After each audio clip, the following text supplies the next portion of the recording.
ஆந்திர மாநிலம் நந்தியாலாவைச் சேர்ந்தவர் சேஷாச்சலம். 50 வயதாகிறது. இவருக்கும் பிடுகுருல்லாவைச் சேர்ந்த ரமணம்மா என்பவருக்கும் 20 ஆண்டுகளுக்கு முன்பு திருமணம் நடந்துள்ளது.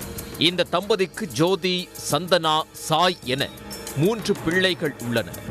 சேஷாச்சலம் பெயிண்டர் வேலை செய்து குடும்பம் நடத்தி வந்தார். இந்த சூழலில் கணவன் மனைவியிடையே அடிக்கடி தகராறு ஏற்பட்டு வந்துள்ளது. அப்படி ஒரு சண்டை 2 மாதத்திற்கு முன்பும் நடந்துள்ளது.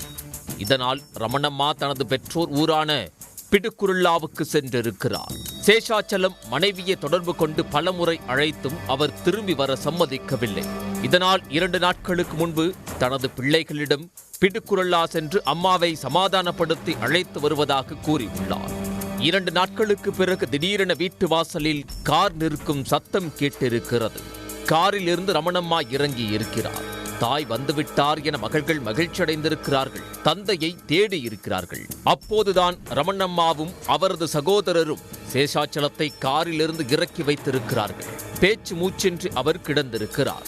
உடலில் மிளகாய் பொடி தூவியதற்கான தடயங்களும் காயங்களும் இருந்துள்ளது.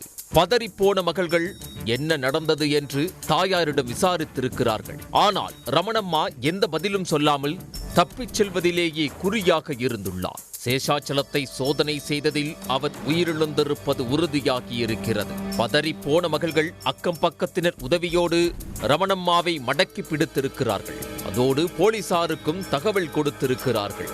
சம்பவ இடத்துக்கு வந்த போலீசார் சடலத்தை கைப்பற்றி ரமணம்மாவிடம் விசாரணை நடத்தியிருக்கிறார்கள். மனைவியை சமாதானப்படுத்த சென்ற இடத்தில் மீண்டும் சேஷாச்சலத்துக்கும் ரமணம்மாவுக்கும் இடையே தகராறு வெடித்திருக்கிறது. இருவருக்குமான வாக்குவாதம் கைகலப்பாகி உள்ளது. இதனால் ரமணம்மா தனது தம்பியோடு சேர்ந்து கணவரை அடித்து கொன்றிருக்கலாம் என போலீசார் சந்தேகிக்கின்றனர். இது தொடர்பாக ரமணம்மாவிடம் தொடர் விசாரணை நடைபெற்று வருகிறது. உடனுக்குடன் செய்திகளை தெரிந்து கொள்ள சன் நியூஸ் பெல் ஐகானை கிளிக் பண்ணுங்க.